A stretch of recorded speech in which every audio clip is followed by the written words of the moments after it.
Bismillahirrahmanirrahim.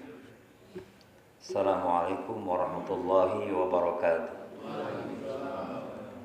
Innal hamdalillah nahmaduhu wa nasta'inuhu wa nastaghfiruh wa na'udzu billahi min shururi anfusina wa min sayyiati a'malina. May yahdihillahu fala mudilla lahu wa may yudlil fala hadiya lahu. Asyhadu an la ilaha illallah wahdahu la syarika lah. Wa asyhadu anna Muhammadan abduhu wa rasuluhu la nabiyya ba'dah. Allahumma salli wa sallim wa barik ala sayyidina Muhammadin Rasulillah wa ala alihi wa ashabihi wa man tabi'ahu wa mawala amma ba'd. Jamaah yang dimuliakan Allah, mari kita ucapkan syukur alhamdulillah atas rahmat, karunia dan taufik hidayah dari Allah Subhanahu wa taala.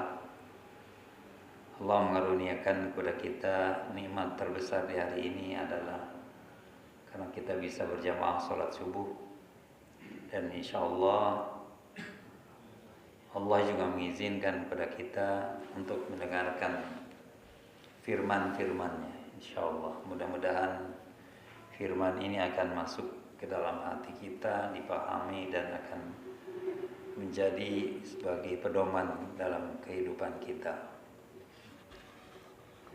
Hadirin yang dimuliakan Allah, salawat dan salam semoga senantiasa tercurah pada junjungan kita Nabi besar Muhammad sallallahu alaihi wasallam, pada keluarganya, pada para sahabatnya dan kepada seluruh umatnya sampai akhir zaman. Hadirin yang dimuliakan Allah, sengaja saya kirimkan soft copy ya, supaya baik yang hadir maupun yang tidak hadir bisa membaca. Kemudian kalau mendengar itu mungkin hanya 10% atau kurang dari itu, dan setelah itu lupa ketika dibawa ke rumah. Tapi kalau ada tulisannya mungkin bisa dibaca ulang gitu, dan apa yang disampaikan juga bisa terekam di pikiran kita. Dan di samping itu juga supaya kita membaca ya, karena budaya membaca itu modal pada hari ini, kecuali membaca WA ya. Padahal indikasi sebuah negara yang maju adalah membaca, dan membaca adalah perintah pertama dari Allah Subhanahu wa taala, Iqra. Tapi kita jarang atau meninggalkan perintah itu. Perintah sholat, puasa, zakat, yang lain itu belakangan. Yang nomor satu adalah baca. Nah, kita umat Islam yang paling banyak meninggalkan perintah Allah, membaca. Mungkin apa yang saya sampaikan ini meskipun sebulan hanya 14 halaman misalnya, tapi kita sudah melaksanakan perintah Allah, membaca. Dan membaca intinya adalah memahami. Karena seringkali kita ibadah juga membaca Al-Quran, membaca ibadah, tapi belum untuk sampai kepada memahami. Tapi insya Allah dengan membaca Allah kasih kita pemahaman. Pada hari ini kita akan mentadaburi, dan mungkin nanti kalau bisa Pak, yang ada yang bisa tadaburi bisa dibaca, dibantu barangkali. Ayat ke-70 sampai 81. Syukur-syukur bisa selesai, tapi kalau tidak selesai bisa, yang mau di copy silahkan, atau yang sudah soft copy murah ada di dalam, sudah sampaikan ke Pak Jason. Sudah di-share ya. Mudah-mudahan sudah dibaca gitu. Yang kita tinggal merenungkan kembali. A'udzu billahi minasyaitonir rajim. Bismillahirrahmanirrahim. Wala tahzan 'alaihim wala takun fi dhaiqin mimma yamkurun. Dan janganlah engkau bersedih terhadap mereka. Jangan engkau bersedih terhadap mereka. Dan janganlah merasa sempit, sesak karena sedihnya di dadamu karena tipu daya mereka. Sudah enggak menurut, sudah tidak mau mendengar, tapi justru membuat tipu daya. Itu kan kita niatnya baik, Rasul niatnya baik, tetapi malah ditentang, dicaci, dimaki, ditolak, bahkan mau disakiti. Hadirin yang dimuliakan Allah, ayat ini merupakan bentuk hiburan dan penguatan hati untuk Nabi Muhammad SAW dari Allah Subhanahu wa taala, agar beliau tidak bersedih karena sikap orang-orang kafir Quraisy yang menolak dakwahnya, mendustakan ayat-ayat Allah, dan bahkan merancang makar tipu daya terhadap beliau. Kita juga hari ini kita mendidik anak, mengajak masyarakat. Tentu tidak semuanya didengar dan diikuti oleh anak kita, saudara kita, masyarakat kita. Selama kita sudah menyampaikan, kita tidak perlu bersedih hati. Dan jangan kita malah sesak dada kita dan kita sedih yang berkelebihan. Mari kita potong-potong ayat itu. Wala tahzan alaihim. Jangan bersedih atas mereka. Itu harus kita ambil sebagai sikap ya. Maksudnya janganlah engkau merasa sedih karena mereka tidak mau beriman. Jangan bersedih kalau mereka tidak mau mengikuti nasihat. Karena hidayah adalah semata-mata urusan Allah. Jadi tugas kita adalah menyampaikan, sampaikan.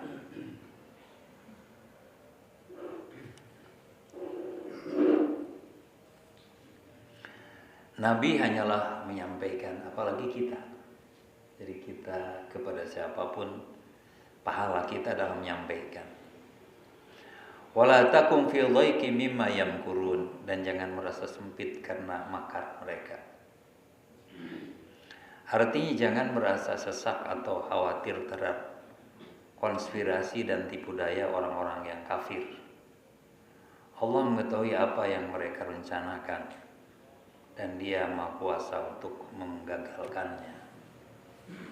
Banyak sekali di dunia ini yang kita saksikan orang yang berniat baik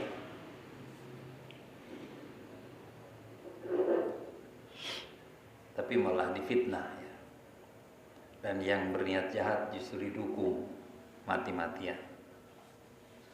Tapi ketahuilah, Allah mengetahui segala rencana buruk mereka, termasuk terhadap negara kita, keluarga kita, atau siapapun. Nah, oleh karena itu kita wa 'alallah falyatawakkal, kita harus bertawakal.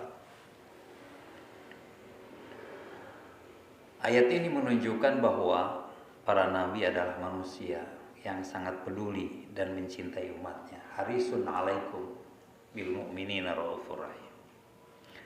Sampai-sampai mereka sedih saat umatnya berpaling. Kita juga akan sedih kalau anak kita tidak menurut atau melakukan yang bertentangan dengan nilai kita. Namun Allah mengingatkan bahwa tugas para rasul hanyalah menyampaikan. Tugas para ayah adalah menyampaikan pada istri dan anaknya. Bukan mengubah orang-orang yang menjadi beriman. Kurang B, kurang ba itu ya. Jadi tugas kita bukan mengubah orang. Tugas kita adalah menyampaikan pesan dan mengajak.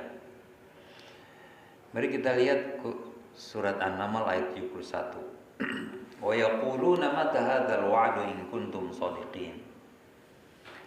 Mereka berkata, kapan datangnya janji itu? Kapan datangnya azab itu?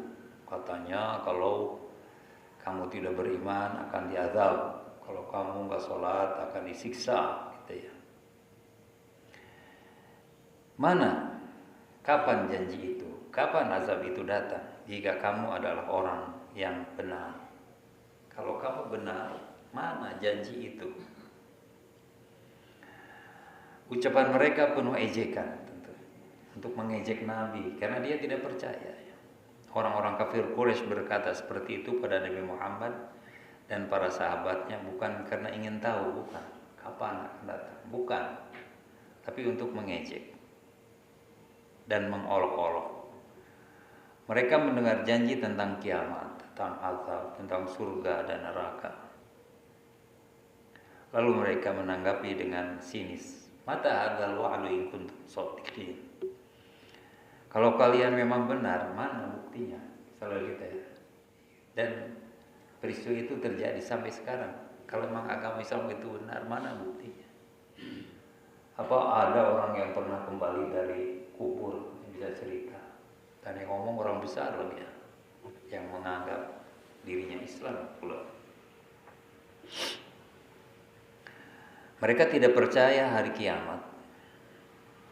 Orang ini sebenarnya tidak percaya sama sekali terhadap hari kebangkitan dan pembalasan. Justru karena tidak percaya, mereka merasa aman.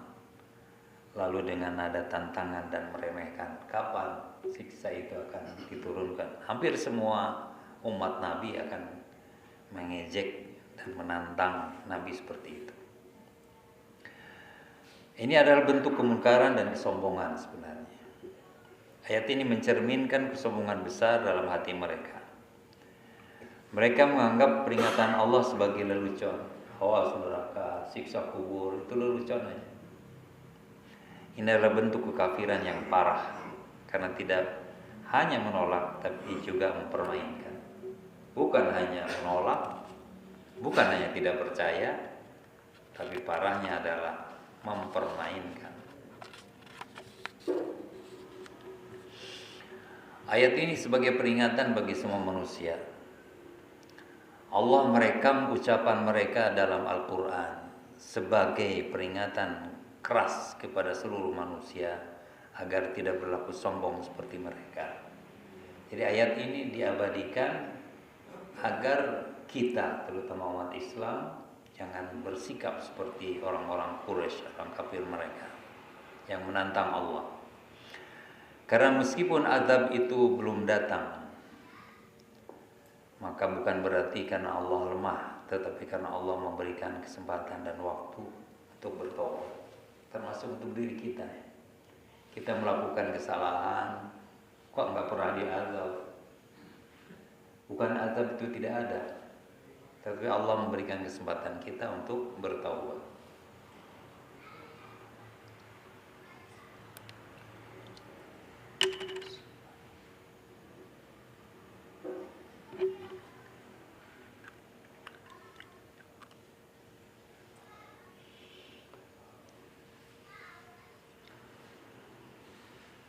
Qul, kata ke-72, qul asa ayyakuna radifa lakum ba'dul ladzi tasta'jilun.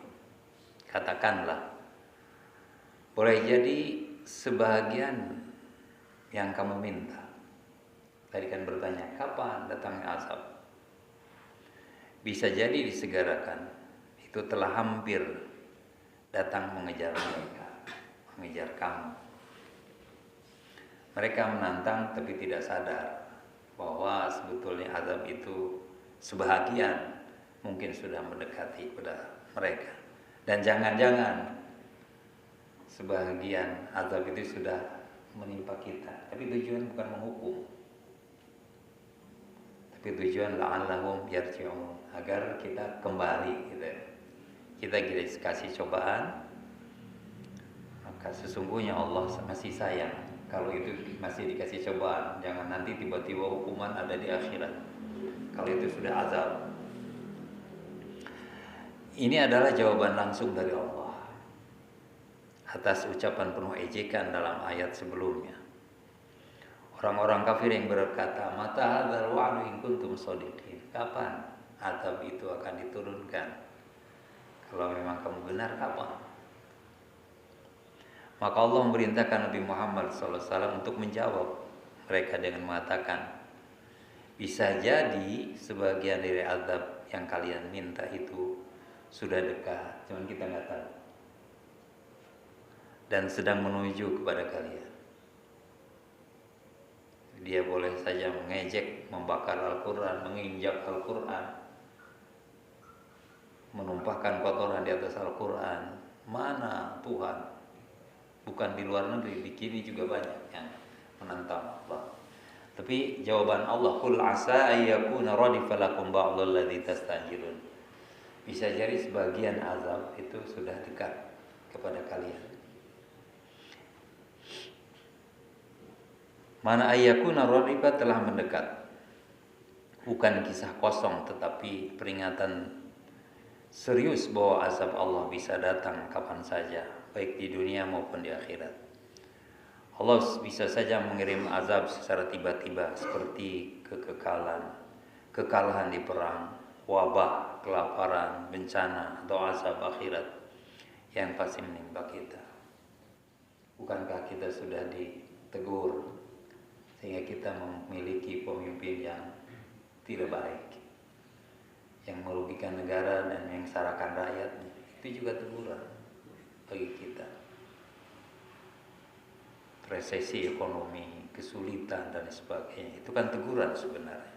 Jadi teguran tidak harus dengan bencana yang real, kerugian materi dan sebagainya, tapi bisa berbagai macam. Allah menyuruh Nabi Muhammad SAW untuk tidak meladeni ejekan mereka dengan emosi, melainkan dengan jawaban penuh ancaman yang tenang namun mengguncang, agar menjadi peringatan keras bagi mereka yang masih angkuh. Penggunaan kata ba'd adalah sebagian, menunjukkan bahwa azab dunia hanyalah bagian kecil dari azab akhirat. Jadi sedikit, sehebat apapun azab dunia itu kecil dibanding dengan azab akhirat. Oleh karena itu Allah Subhanahu wa taala mengatakan sebahagian azab.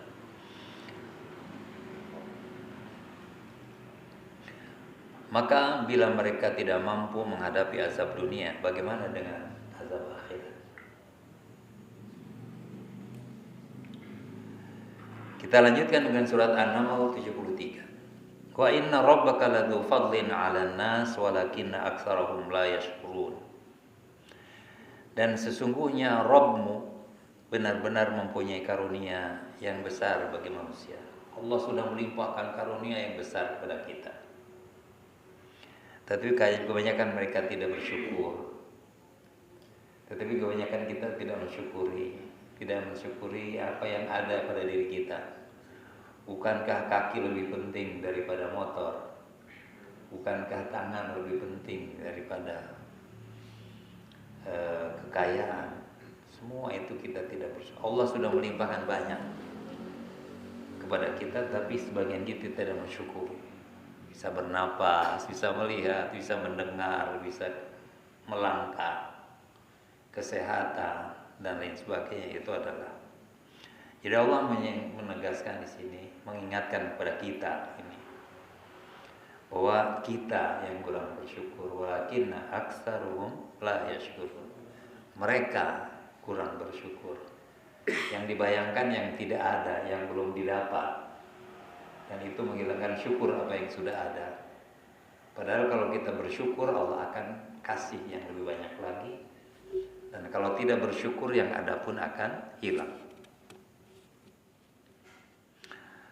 Allah menunjukkan kasih sayangnya kepada seluruh manusia, meskipun banyak di antara mereka kufur dan membangkang. Masih Allah kasih.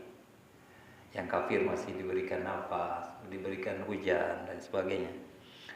Ayat ini menyatakan bahwa Allah tidak segera mengazab orang-orang kafir, tidak segera mengazab orang-orang bersalah, bahkan tetap memberikan rezeki, kesehatan, kesempatan hidup.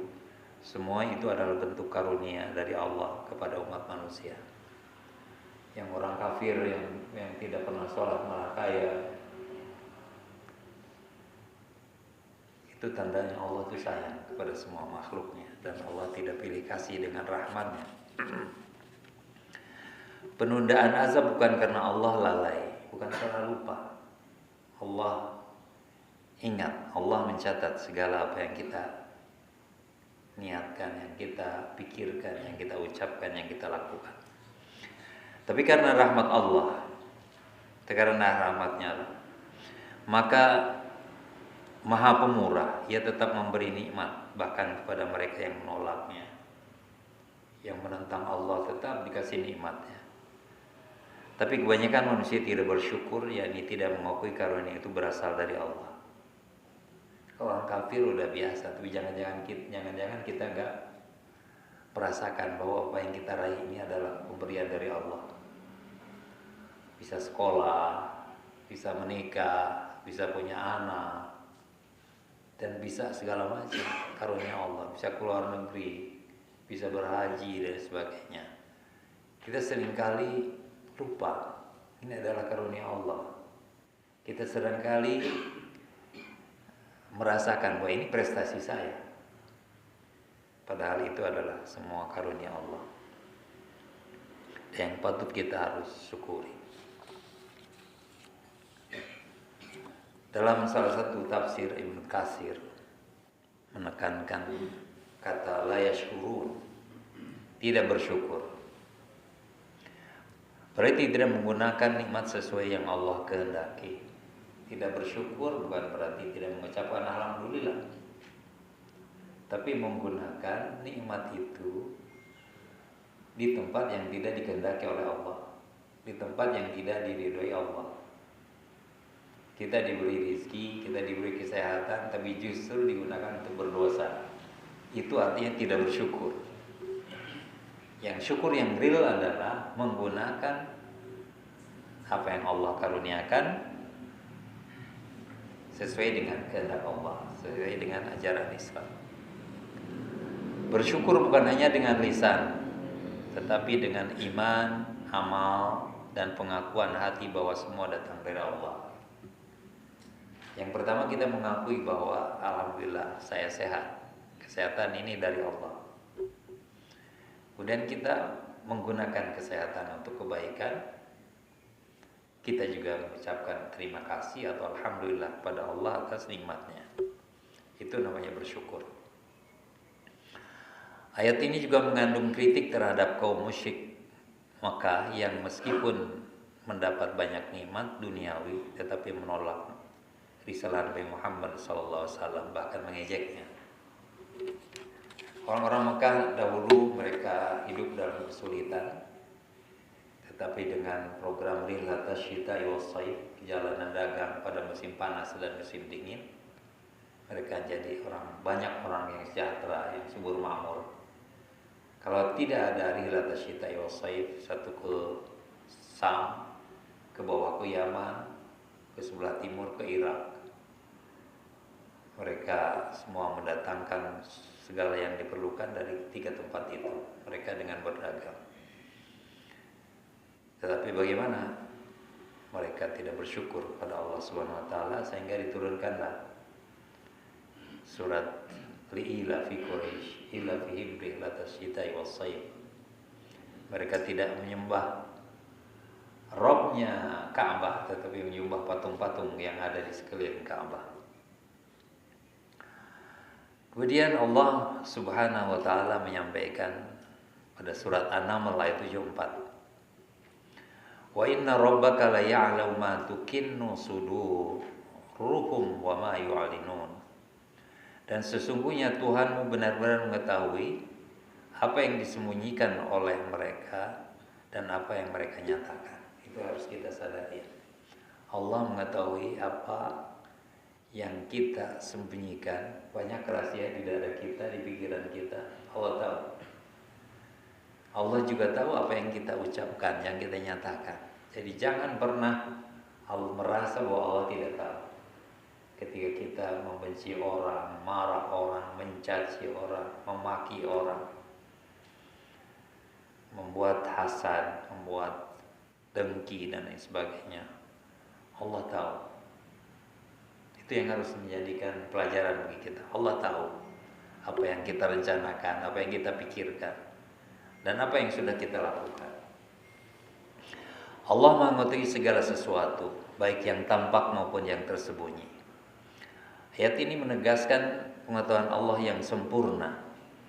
Khabirun bima ta'malun. Mencakup isi hati. Allah tahu isi hati kita.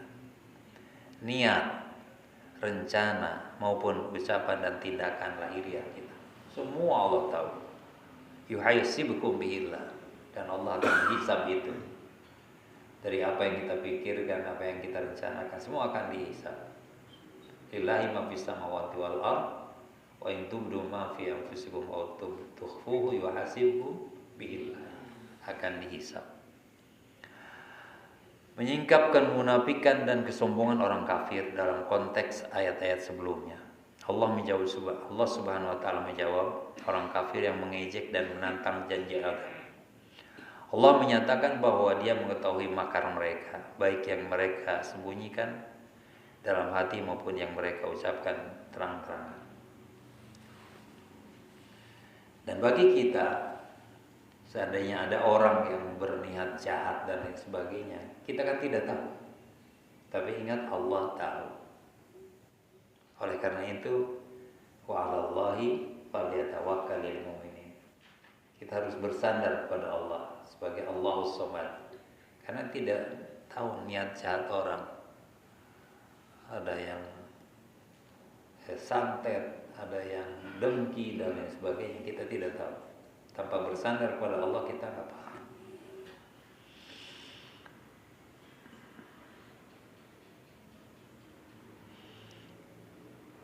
Allah akan membalas berdasarkan apa yang tersembunyi dan nyata. Tidak ada yang luput dari pengawasan Allah, dan setiap orang akan dibalas sesuai dengan niat perbuatannya, baik yang tampak maupun yang tersembunyi. Terhadap diri kita, kita harus yakin bahwa apa yang kita pikirkan dan lakukan akan dinilai oleh Allah, dicatat oleh Allah, dibalas oleh Allah. Itu dari satu sisi. Di sisi yang lain adalah ketika ada orang mau jahat, mau melakukan tidak baik kepada kita, kita harus bertawakal kepada Allah, karena Allah mengetahui rencana buruk mereka, niat buruk mereka. Betapa banyak yang tampak itu ternyata bohong, sandiwara. Kita lihat di TV, ujung-ujungnya sandiwara. Mereka hanya seolah-olah iya, tapi tidak. Tapi Allah, kita harus bertawakal kepada Allah. Selama kita sudah berusaha, selama kita sudah punya sikap, kita harus tetap bergantung pada Allah, bertawakal kepada Allah. Ayat ini juga memberikan penghiburan kepada Nabi Muhammad SAW bahwa meskipun orang kafir kelihatan kuat dan keras kepala, Allah mengetahui isi hati mereka, dan pada waktunya kebenaran akan menang. Kita menyaksikan seolah-olah kebenaran kok jauh banget. Yang salah malah banyak banget pendukungnya, kokoh, kuat. Tapi kata Allah, ingat, satu waktu akan membuktikan kebenaran. Sejarah akan mencatat, sehebat apapun manusia pasti akan mati, dan apa yang mereka tinggalkan, apakah keburukan, nama baik atau nama buruk. Kita lanjutkan ke ayat ke-75. Wa ma min ghaibatin fis sama'i wal ardi illa fi kitabim mubin. Tiada ada sesuatu yang gaib, yang tidak nampak, baik di langit maupun di bumi, melainkan semua telah tercatat dalam kitab yang nyata atau di Lauh Mahfuz. Semua tercatat. Pengetahuan Allah mencakup segala yang gaib. Ayat ini melanjutkan dari ayat sebelumnya yang menegaskan bahwa tidak ada satupun yang tersembunyi baik di langit maupun di bumi, melainkan Allah telah mengetahuinya, bahkan mencatatnya. Tidak ada yang luput dari catatan Allah. Semua dicatat, semua tercatat. Segala sesuatu telah ditulis di Lauh Mahfuz. Semua peristiwa, makhluk, ucapan, niat, amal, bahkan daun yang gugur telah tercatat dalam kitab yang nyata, yaitu Lauh Mahfuz. Wa ma yalfidhu min kalimatin illa ladaihi raqibun atid. Kalau bagi kita, tidak ada satu kata pun yang terlontar dari mulut kita kecuali ada raqib atid yang mencatat, yang akan melaporkan catatan. Yaitu malaikat yang mencatat kebaikan, yang mencatat keburukan.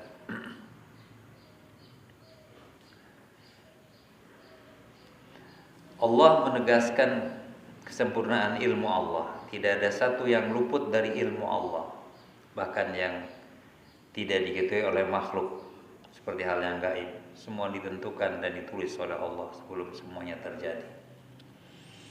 Jadi sebelum ma'asaba min musibatin illa, saya lupa tapi terjemahannya, tidak ada satu musibah, tidak ada satu peristiwa kecuali sebelumnya sudah dicatat, sebelum peristiwa itu terjadi.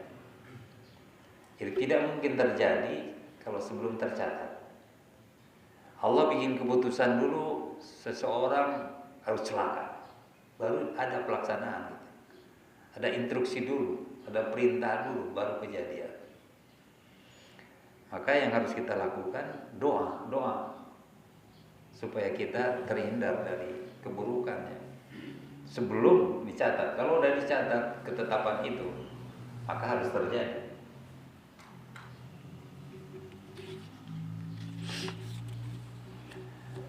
Menjawab kesombongan orang-orang kafir dalam konteks ayat sebelumnya, ayat ini menjadikan jawaban atas kesombongan orang-orang kafir yang mengejek dan menantang kebenaran.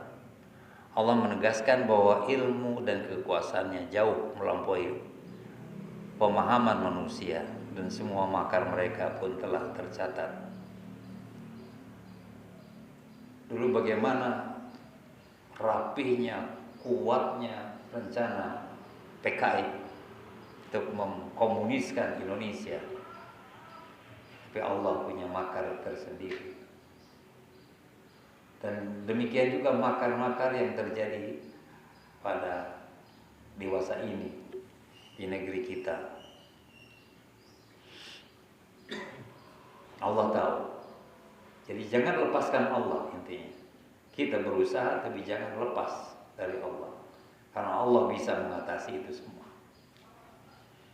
Kalau Allah sudah berkehendak, tidak ada satupun yang bisa.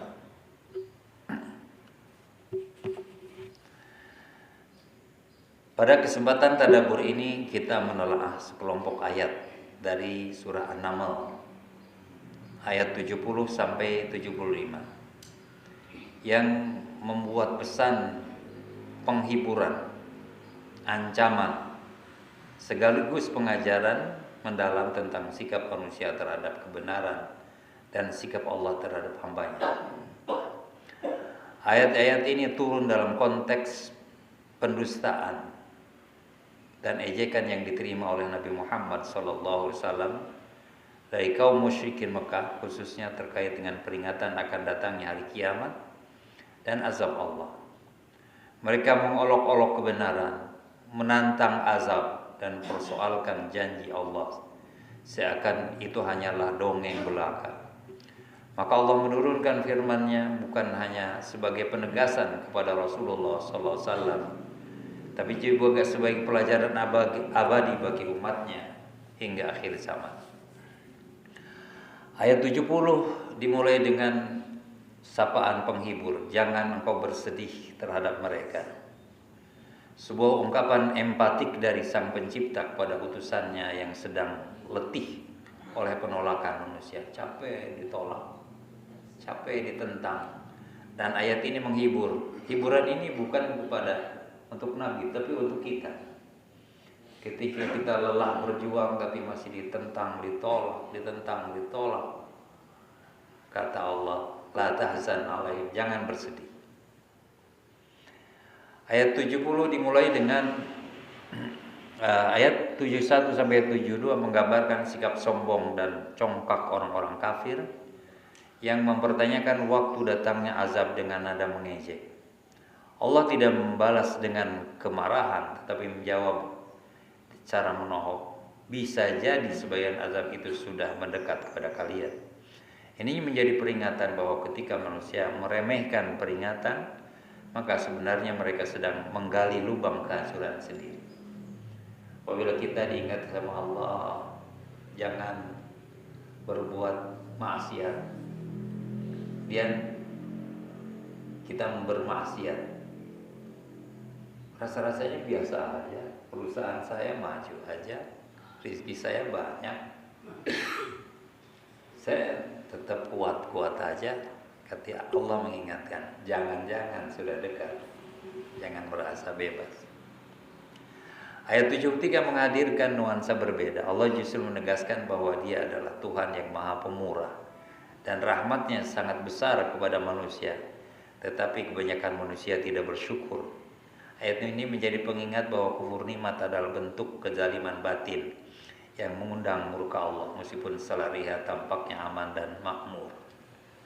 Ketidakbersyukuran sebetulnya mengundang murka Allah. Ketidakbersyukuran sesungguhnya sedang melenyapkan nikmat yang Allah berikan kepada kita. Menggunakan uang untuk maksiat, sesungguhnya Allah sedang mengurangi rezeki kita dan keberkahan rezeki kita.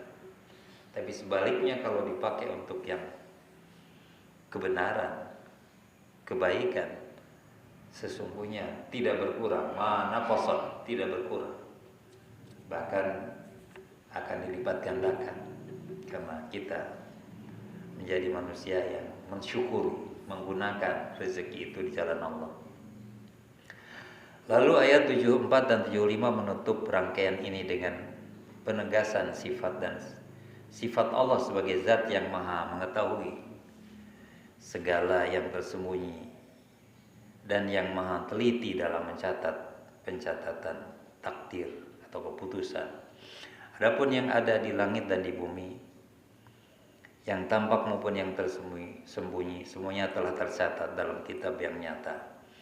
Ayat ini menanamkan supaya kita memiliki rasa takut, rasa harap dan takut. Sebagai hamba Allah kita harus punya rasa harap dan takut. Takut akan pengawasan Allah yang tidak pernah lengah. Semua yang kita lakukan akan dicatat dan akan dibalas. Nah, takut dengan balasannya itu. Tetapi kita harus punya harap bahwa semua kesabaran dan amal baik sekecil apapun tidak akan sia-sia. Nampaknya belum ada hasil, tapi ingat, kebaikan kita tidak akan sia-sia, akan terpulang lagi kepada diri kita. Pak Hausi bisa dibacakan tadabbur dalam bentuk saja, coba biar bisa berbeda nuansanya.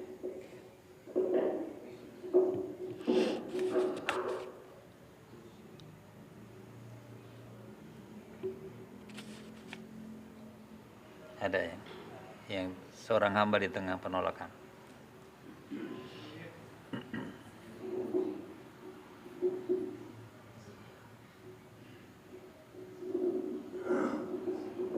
Karena lain nada yang supaya bisa merenungkan. Ada Pak? Halaman 4.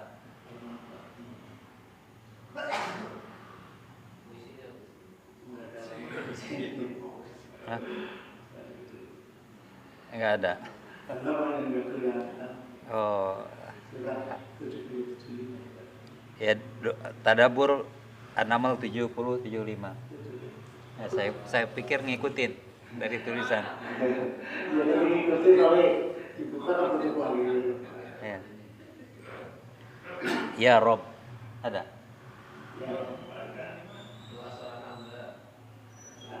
Iya. Doa seorang hamba di tengah penolakan. Ya Rob, keadaan hati ini lelah, bukan karena beban dunia, tapi karena manusia yang tak jual percaya. Mereka mencemooh risalahmu, menertawakan janji hari akhir, meminta azab seolah engkau adalah pelayan murka yang bisa mereka perintah. Padahal aku tahu ya, engkau tak pernah terburu-buru.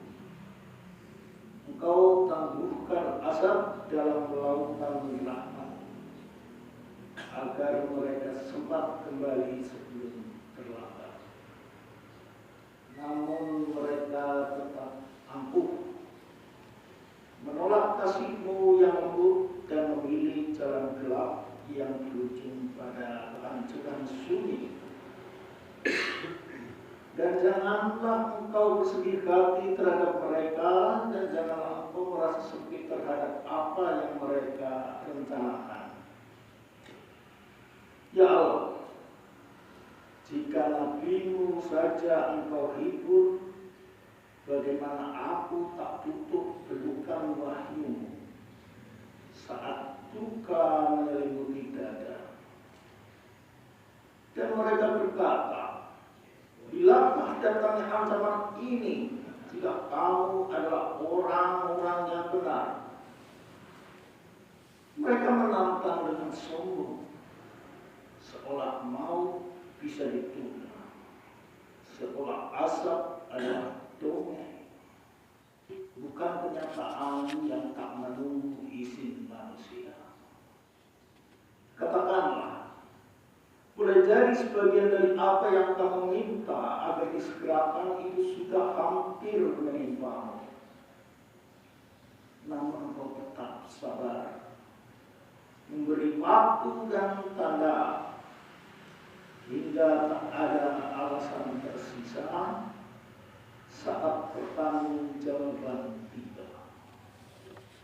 Dan sungguh, Tuhanmu benar-benar mempunyai karunia yang diberikan kepada manusia, tetapi kebanyakan mereka tidak bersyukur. Ya Rabb, betapa sering kami lalai.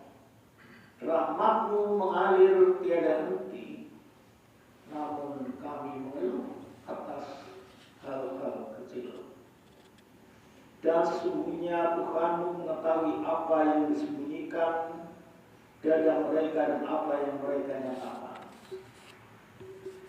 Maka bersihkanlah hatiku dari ragu dan luruskan niatku dalam seruan, karena Engkau Maha mengetahui segala yang tersembunyi.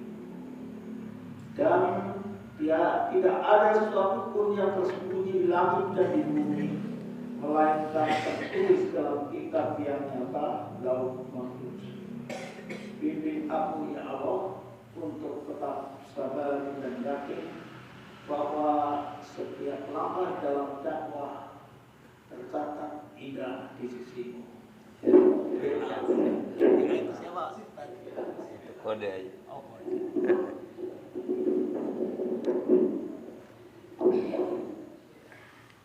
Mudah-mudahan dengan mentadaburi ayat-ayat ini kita memperoleh kemenangan dalam perjuangan, keberanian dalam menyampaikan kebenaran, dan kerendahan hati dalam menyikapi nikmat.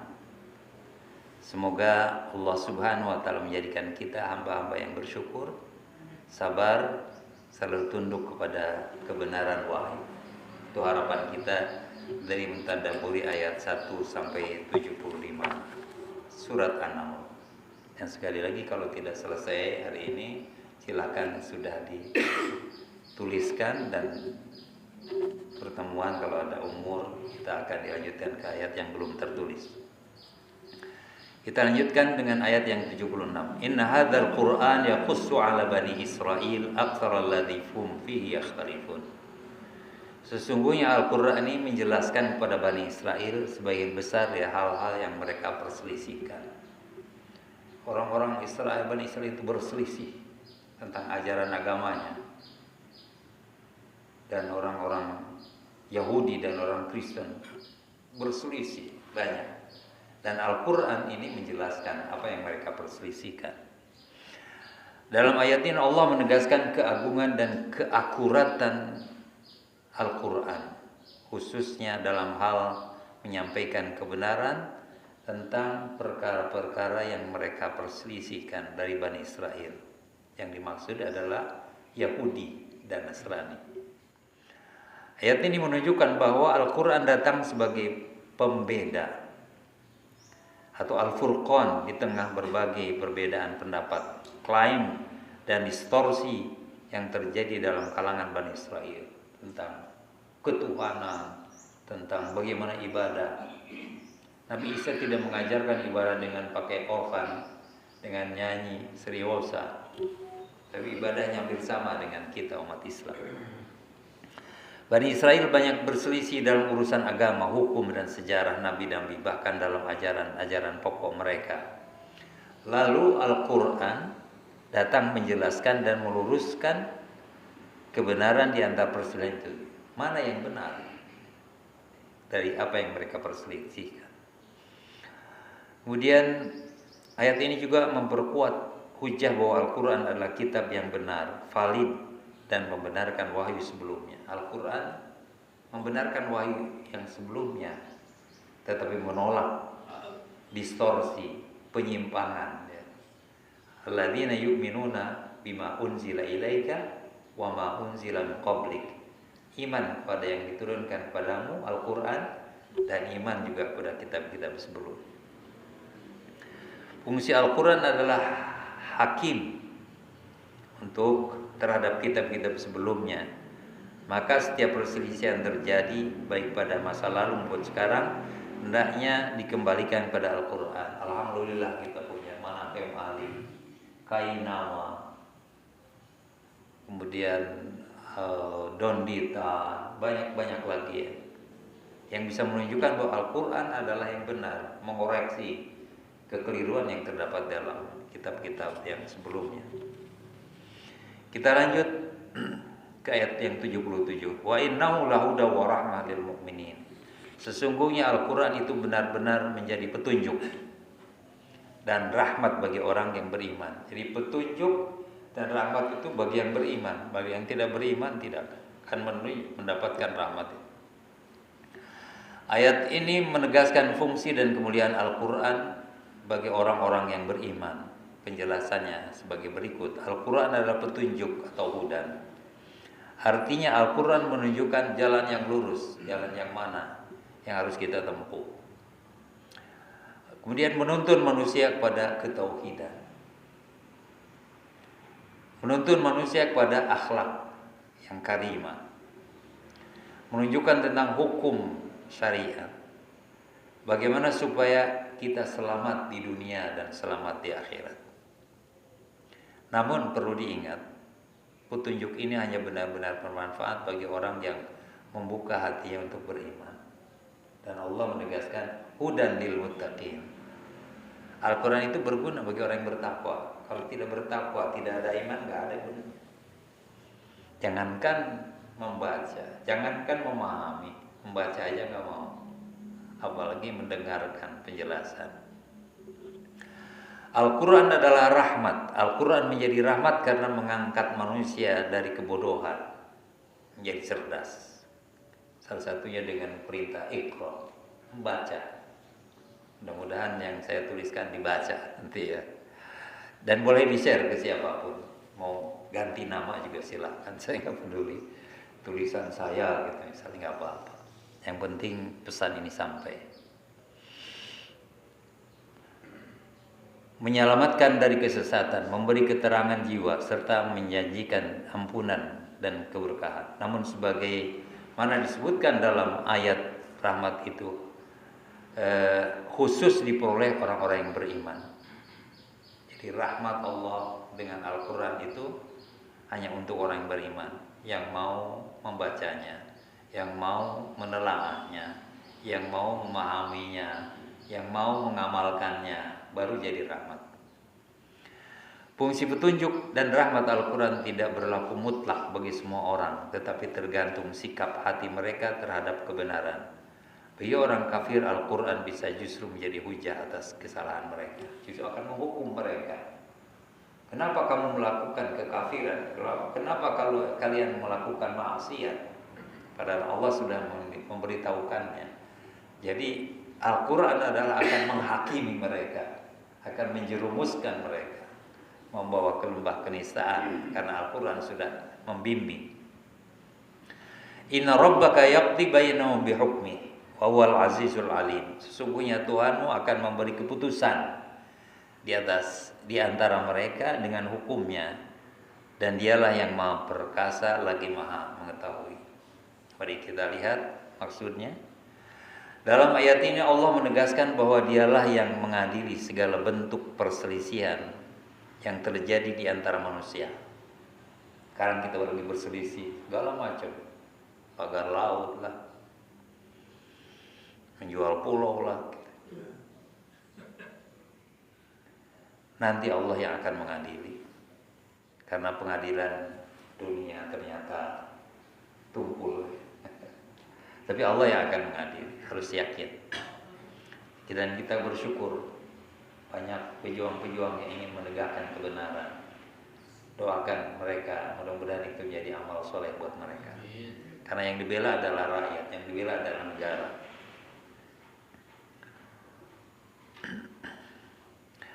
Kemudian yaqdi bainahum bihukmi. Maknanya adalah Allah akan mengadili mereka dengan keputusan yang adil, keadilan yang sesungguhnya, bukan keadilan ketok palu hakim yang membenarkan yang salah, menyalahkan yang benar, ya. Sempurna dan tak bisa ditolak, baik dalam kehidupan dunia dengan ketetapan takdirnya maupun di akhirat melalui hisab dan pembalasan.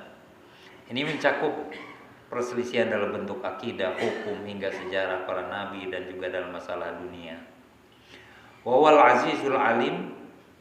Ayat ditutup dengan dua nama Asmaul Husna Allah, yaitu Al-Aziz yang Maha Perkasa, yang tidak bisa dikalahkan oleh siapapun. Allah Al-Aziz, Maha Perkasa, dan tidak ada yang bisa mengalahkan. Dia berkuasa atas segala sesuatu dan tak seorang pun dapat menghalangi keputusannya. Al-Alim yang Maha mengetahui, ilmunya meliputi segala yang tersembunyi dan yang nyata. Maka keputusannya berdasarkan ilmu yang sempurna. Walaupun diumpetin, walaupun disimpan di kotak besi, Allah tahu mana yang asli dan mana yang palsu. Ayat ini datang sebagai pemenang bagi Nabi Muhammad SAW, bahwa jika manusia terus berselisih dan menolak, maka serahkan urusan terakhir mereka pada hukum Allah. Sini. Bila kita sudah mentok kiri, mentok kanan, mentok di mana-mana, maka serahkan urusan ini pada Allah. Jangan pernah lepas dari tawakal, berserah, bergantung pada Allah.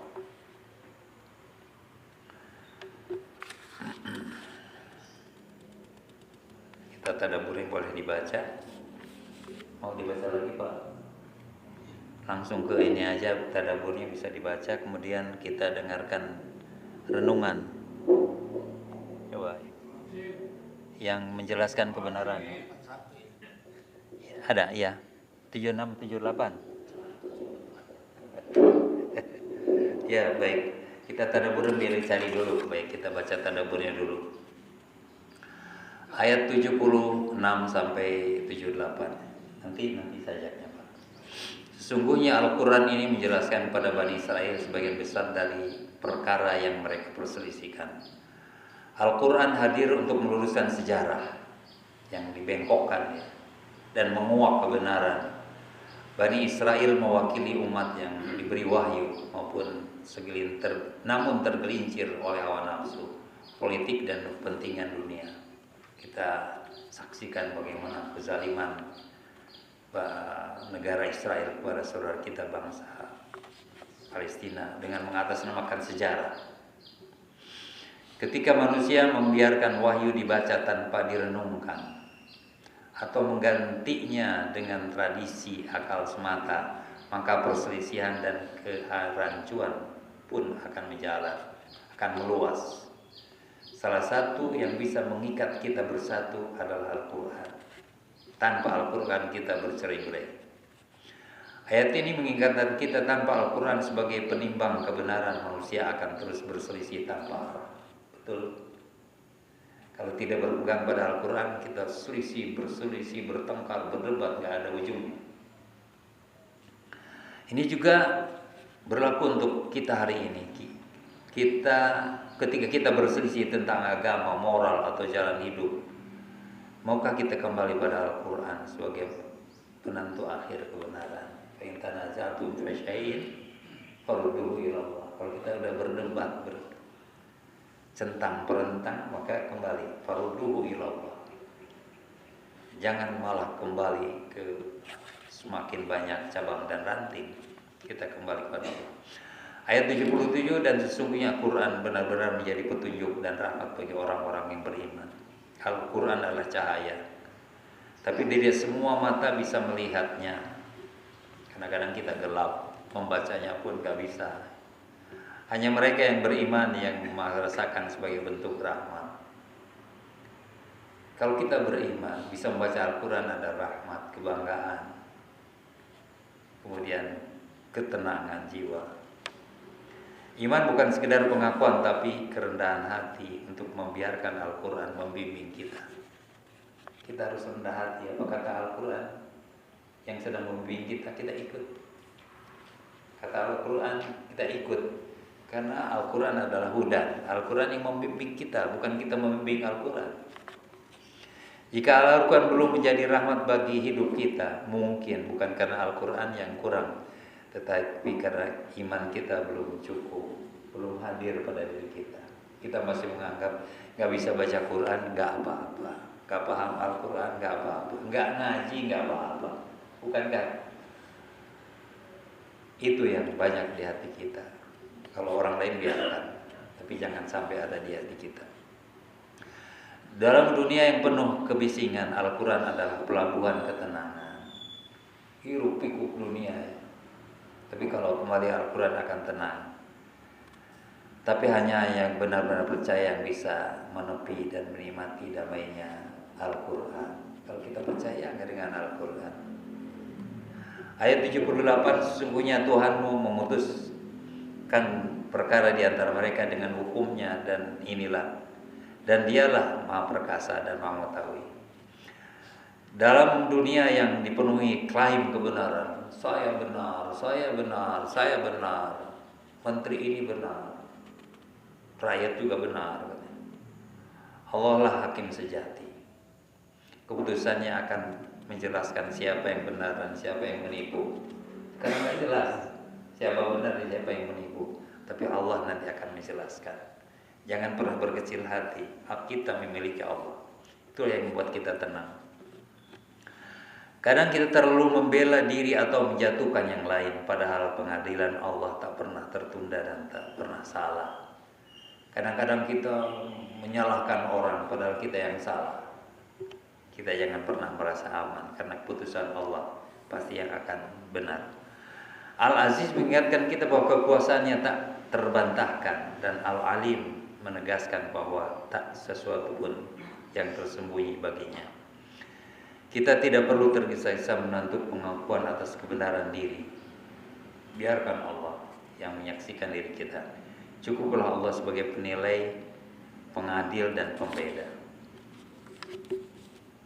Di tengah kebingungan zaman dan perselisihan manusia yang kita dengar dan kita saksikan, Al-Quran datang bukan hanya sebagai kitab yang dibaca. Sekali lagi, bukan yang dibaca, tapi berarti penting dibaca, tetapi sebagai rahmat yang mengobati luka akal dan hati. Ia meluruskan sejarah, memberi arah, membimbing, dan menenangkan jiwa yang percaya. Namun hanya mereka yang benar-benar membuka hati, yang melihatnya sebagai cahaya. Orang yang tidak, hatinya tertutup, tidak melihat bahwa Al-Quran adalah cahaya, nur, hidayah dari Allah. Ketika semua ucapan berhenti, keputusan Allah yang akan yang berdiri abadi. Ketika semua hakim salah ketok palu, tapi Allah yang akan memberikan keputusan yang paling adil. Coba kita bertanya pada diri kita dengan ayat-ayat tadi.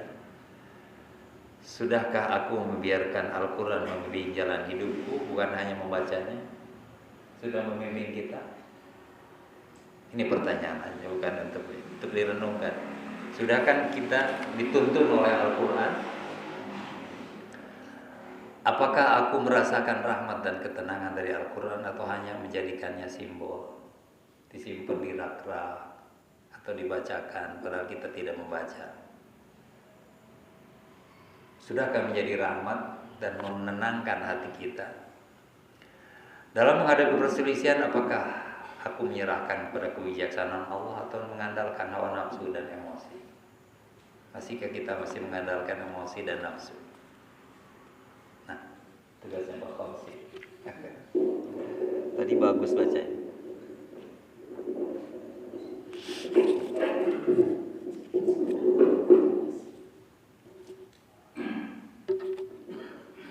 Yang menjelaskan kebenaran pada Al-Quran surat An-Nahl 76 sampai 78.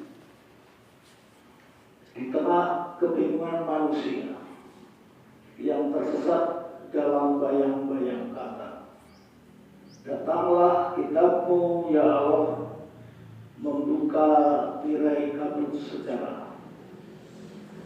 Sesungguhnya Al-Quran ini menjelaskan kepada Bani Israel kebanyakan perkara-perkara yang mereka perselisihkan. Betapa sering kami bertengkar tentang yang telah Engkau jelaskan. Betapa banyak kami lupa bahwa firman-Mu telah menjawab jauh sebelum kami bertanya. Kitab-Mu bukan sekedar bacaan. Ia adalah cermin bagi jiwa yang ragu. Ia adalah pelita di jalan yang retak. Ia membedakan antara yang batin dan yang benar. Dan sesungguhnya Al-Quran itu benar-benar memberi petunjuk dan rahmat bagi orang-orang yang beriman. Tapi tidak semua mau tunduk. Hanya hati yang bersih dapat melihatnya. Hanya jiwa yang lapang yang mampu merasakan embun rahmat dari ayat-ayat-Mu. Maka ya Allah, jadikan kami bagian dari mereka yang tak hanya membaca tapi hidup di dalam Al-Quran. Sesungguhnya bukan-Mu akan memutuskan di antara mereka dengan keputusannya, dan Dialah yang Maha Perkasa lagi Maha Mengetahui.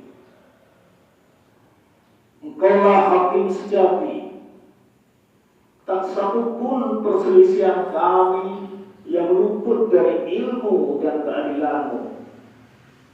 Engkau menunda bukan karena lalai, tapi karena kasih-Mu lebih dulu daripada murka-Mu.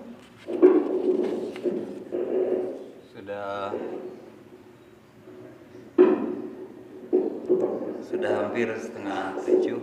Mungkin yang mau ditinggung terganggu ya.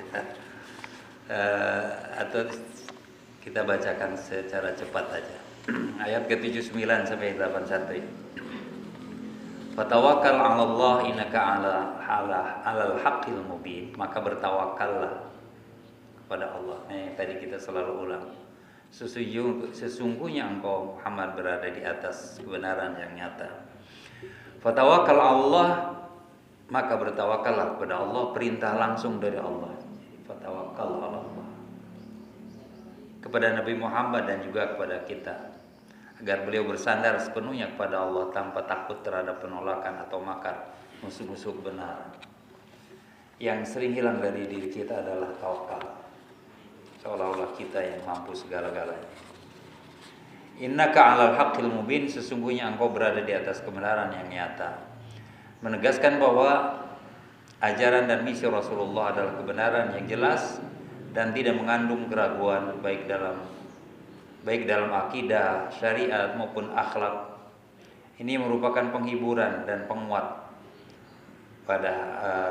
hati Nabi bahwa meskipun banyak orang yang kafir menolak, beliau tidak salah dan tetap teguh karena mereka di jalan Allah. Kita juga harusnya gitu. Jangan bersedih karena kita sudah berada di jalan yang benar, siratal mustaqim. Innaka 'ala siratim mustaqim. Pesannya, siapapun yang berdakwah kepada kebenaran, ingin menegakkan kebenaran seperti yang diperjuangkan saudara-saudara kita, menghadapi penentangan, hendaknya tidak goyah dan selalu bertawakal kepada Allah. Gak kelihatan tepinya memperjuangkan pagar laut aja, dan yang lain tidak terlihat ujungnya, maka akhirnya kita harus bertawakal kepada Allah. Kita hanya batas perjuangan. Innaka la tusmi'ul mauta wa la tusmi'us summa du'a idza walau mudbirin. Sesungguhnya engkau Muhammad tidak akan sanggup menjadikan orang-orang mati mendengar, dan tidak pula menjadikan orang-orang yang tuli mendengar seruan apabila mereka berpaling. Dalam ayat ini Allah menyampaikan kepada Nabi Muhammad tentang ketidakmampuan orang-orang kafir untuk menerima petunjuk. Diibaratkan seperti orang mati dan orang tuli yang berpaling. La tusmi'ul mauta. Engkau tidak dapat membuat orang mati mendengar, yakni orang-orang kafir yang berhati telah mati. Banyak para pemimpin kita yang mungkin sedang mati. Tentu dari kebenaran, ini adalah majaz atau perumpamaan untuk menggambarkan kerasanya hati mereka seperti mayat yang tidak dapat diajak berbicara atau merespon apa yang kita katakan. Wala tusmi'u summa du'a idza walau mudbirin, yaitu orang-orang yang tuli secara batin, tidak bisa mendengar seruan kebenaran karena mereka berpaling. Mereka ingkar, mereka enggan dan menolak dengan sengaja dan tidak mau mendengar. Masa bodoh amat, yang penting saya dibayar, mendapat duit, maka saya harus membelanya. Wa ma anta bihadil umya an dhalalatihim in tusmi'u illa may yu'minu bi ayatina wa hum muslimun. Dan kau Muhammad tidak akan dapat memberi petunjuk kepada orang-orang yang buta mata hatinya dari kesesatan mereka. Engkau tidak dapat mendengarkan. Banyak orang yang buta dan tuli ya sekarang, tidak bisa melihat. Ini sebetulnya Al-Quran itu abadi, bukan hanya masa Nabi, masa sekarang berlaku dan masa yang akan datang. Banyak orang yang buta dan tuli. Tapi ingatlah, Allah membimbing kita, Allah menegaskan bahwa Rasul tidak mampu memberi hidayah atau taufik. Kita tidak bisa. Kepada mereka yang buta hatinya, yakni mereka yang telah tenggelam dalam kesesatan dan kerasnya kepala. Kata al-ummi di sini menunjuk pada buta spiritual. In tusmi'u illa may yu'minu bi ayatina fahum muslimun. Hanya orang-orang yang beriman saja dan yang berserah diri yang bisa mendengar dan menerima nasihat kebenaran Al-Quran dan kebaikan. Kita lanjut ke jangan tadabbur misali karena sudah siang.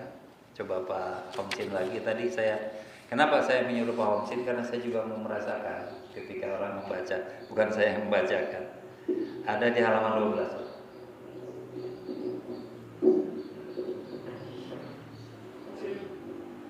Judulnya Teguh di Jalan Kebenaran.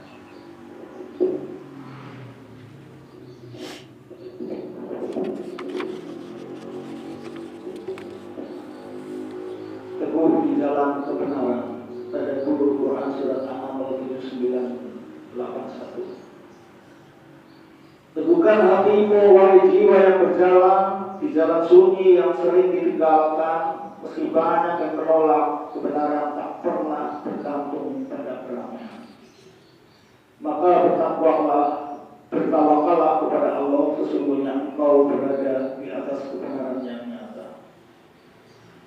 Tawakalmu bukan karena lemah, tapi karena engkau tahu siapa yang memegang akhir. Bukan suara terbanyak yang menentukan hakikat, tapi cahaya wahyu yang membelah kabut. Berjalan terus, meski mata mereka buta, meski telinga mereka tersumbat oleh kesombongan dunia. Sebab bukan kau yang membuat mereka melihat, bukan pula kau yang menyentuh hatinya. Sesungguhnya engkau tidak dapat menjadikan orang yang mati mendengar, dan tidak pula menjadikan orang yang tuli mendengar seruan apabila mereka telah berpaling membelakang. Ada hati yang telah tertutup, ada jiwa yang memilih gelap, meski cahaya bersinar dari langit. Engkau hanya penyampai, bukan penggenggam hidayah. Dan engkau sekali-kali tidak akan dapat memberi petunjuk kepada orang yang buta dari kesesatannya, Engkau tidak dapat memperdengarkan kecuali kepada orang-orang yang beriman kepada ayat-ayat kami, lalu mereka berserah diri. Maka biarlah aku jadi saksi kebenaran, meski sendiri, meski tanpa sambutan, asalkan engkau ridho. Lanjut. Dalam terang wahyu aku berdiri. Rangkuman tadabbur Quran surat An-Nahl 70-81.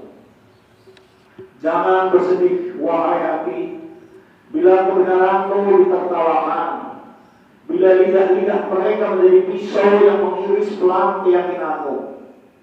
Dan janganlah kau bersedih hati terhadap mereka, dan janganlah kau merasa sedih terhadap apa yang mereka rencanakan. Mereka menantang, mana asal yang kau janjikan? Seolah maut bisa ditunda, seolah waktu bisa dibeli. Dan mereka berkata, kapankah datangnya ancaman itu jika kamu adalah orang-orang yang benar? Mereka lupa, asap tidak datang dengan suara keras, ia turun diam-diam, menyelinap seperti malam tanpa bintang. Katakanlah, boleh jadi sebagian dari apa yang kamu minta agar disegerakan itu sudah hampir menimpamu. Namun Tuhanku bukan Tuhan yang tergesa-gesa. Rahmatnya lebih luas dari langit yang tak bertepi. Dan sungguh Tuhanmu benar-benar mempunyai karunia bagi manusia, tetapi kebanyakan mereka tidak bersyukur. Apa yang mereka sembunyikan, apa yang mereka bisikan dalam gelap, engkau tahu semuanya, bahkan sebelumnya itu terbentuk.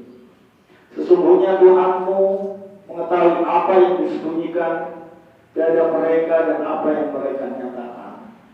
Dan tidak ada sesuatu pun yang bersembunyi di langit dan di bumi, melainkan tertulis dalam kitab yang nyata.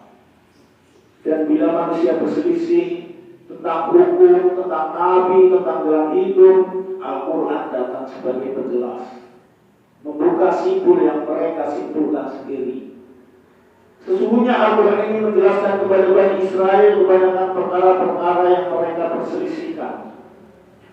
Namun siapa yang dapat melihat cahayanya, bukan mata tapi hati yang bening, bukan akal tapi iman yang tunduk. Sesungguhnya Al-Quran itu menjadi petunjuk dan rahmat bagi orang-orang yang beriman.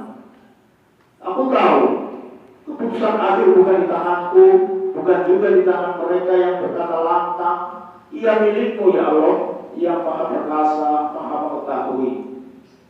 Sesungguhnya Tuhan akan memutuskan di antara mereka dengan keputusannya, dan dialah yang maha perkasa lagi maha mengetahui. Maka aku bersandar hanya padamu, mereka, meski mereka berpaling, meski mereka menutup telinga, aku tetap berjalan. Maka bertawakallah kepada Allah, sungguhnya engkau berada di atas kebenaran yang nyata. Karena aku tahu, aku tak bisa menghidupkan hati yang mati, tak bisa menebus jiwa yang tuli, bila mereka menolak nasihat. Sesungguhnya aku tidak dapat menjadikan orang-orang yang mati mendengar, dan tidak pula menjadikan orang yang tuli mendengar sebelah, apabila mereka telah berbalik membelakang. Tugas itu bukan milikku. Tugas itu milikmu. Aku hanya penyampai, bukan pemberi hidayah. Dan engkau sekali-kali tidak dapat memberi petunjuk kepada orang yang buta dari kesananya. Kau tidak dapat memperdengarkan kecuali kepada orang-orang yang beriman kepada ayat-ayat kami, lalu mereka berserah diri. Ya Allah, jadikan aku bagian dari mereka yang berserah, yang sabar, yang tetap melangkah meski dunia menertawakan, karena aku tahu engkau melihatku dalam terang wahyu-Mu.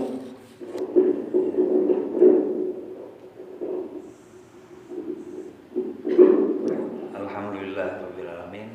Saya bisa merasakan dari kata-kata yang dibaca oleh Pak Khamsin, karena kalau saya baca sendiri beda dengan mendengar. Mudah-mudahan bisa dibaca ulang selama 1 bulan ke depan, dan mudah-mudahan seperti yang disampaikan pesan tadi, Al-Quran menjadi yang menuntun kita, yang membimbing kita. Subhanallahumma bihamdika asyhadu an la ilaha illa anta Astaghfiruka wa atubu ilaik. Assalamualaikum warahmatullahi wabarakatuh.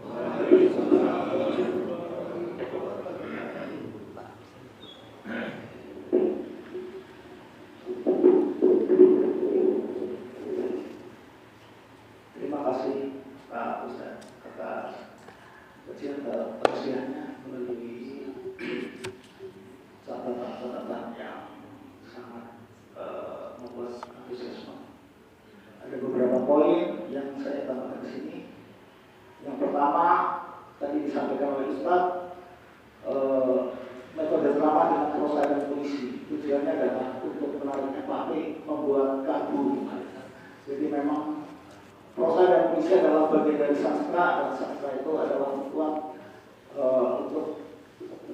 memasukkan dalam kalbu kita. Kedua, budaya membaca di Indonesia kecil karena moyang kita tidak suka menulis dan cucu moyangnya tidak suka membaca. Universitas Qarawiyyin berdiri pada abad 9 Masehi, itu di Kairo, itu universitas tertua di dunia.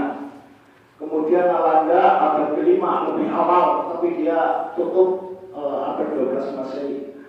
Oxford 11 Masehi berdirinya. Anusapati anak yang Arab 13 Masehi dia hidup menjadi raja.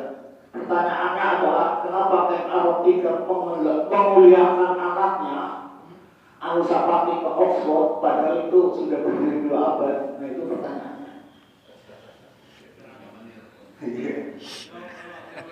Kemudian yang ketiga, Muslim wajib mengikuti para rasul. Para rasul itu punya 4 sifat. Sidin, amanah, tabligh, fatonah. Sidin itu benar, amanah dapat dipercaya, tabligh itu menyampaikan, fatonah atau cerdas. Jadi itu ujian kalau ada orang yang mengaku nabi, sidin oke, amanah oke, tabligh oke. Begitu dikasih pertanyaan tidak bisa menjawab, berarti fatonahnya nggak oke. Jadi nggak cocok. Nabi itu gini itu ada dulu, tapi saya nggak mau percaya karena ada beberapa yang nggak cocok gitu. Kemudian penundaan hukuman Tuhan pada manusia adalah wujud dari kebebasan manusia untuk berkehendak. Tuhan memberikan opsi kepada manusia untuk memilih dan melakukan kehendak, atau istilah teologinya adalah predestinasi. Nah itu diterapkan. Coba kalau tiba-tiba kamu berdosa, tiba-tiba bejol bikinnya, tiba-tiba setelah kita melakukan kesalahan, tiba-tiba langsung jatuh gitu. Nanti nggak ada istilah kebebasan berhendak bagi manusia. Kemudian nomor 5 tadi Ustaz menerangkan bahwa Bani Israel terpecah belah. Ya, zaman sekarang 80% Bani Israel itu hilamin, itu sekular. Kemudian di bawah hilamin ada namanya masortim, ya sedikit-sedikit percaya gitu. Di bawahnya ada jatim itu abangan gitu ya. Kemudian di bawahnya lagi ada namanya Haredim sama ortodoksi, itu yang pakai payung, itu yang ortodoks Haredim. Jadi memang mereka terpecah belah. Jadi nggak bisa dikatakan oh ini Yahudi begini sih, beda-beda sikapnya. Kemudian dari Nasrani terpecah belah. Saat ini ada denominasi ada 45.000 denom. Jadi kalau ada orang di dalam satu kampung itu punya 10 denom, minimal harus punya 10 gereja karena denomnya beda-beda. Sampai di sini masjid sholat Jumatan di Gaperi nggak masalah. Tapi begitu sampai masuk Kalvinis, pindah ke Presbyterian atau ada gereja lagi namanya gereja HKBP udah berbeda. Kita bukan jamaahnya nggak bisa sekarang sana kemarin. Jadi itu yang jadi masalah. Walaupun gerejanya banyak, tak tetap selalu kurang karena denomnya saat ini udah 45.000. Kemudian Al-Quran sebagai penggenda, yaitu seperti tadi yang disampaikan Ustaz bahwa kita bisa membedakan sesuatu masalah benar dan salah, masalah prinsip-prinsip, bahkan ada eskatologi atau cerita-cerita yang akan berlaku, kondisi politik dan lain sebagainya sudah ada sebenarnya dalam Al-Quran. Sekian, karena tadi telah kita bacakan doa satu majelis. Mari kita tutup dengan bacaan hamdalah bersama-sama. Alhamdulillahirabbil alamin. Wabillahi taufiq wal hidayah. Wassalamualaikum warahmatullahi wabarakatuh. Waalaikumsalam warahmatullahi wabarakatuh.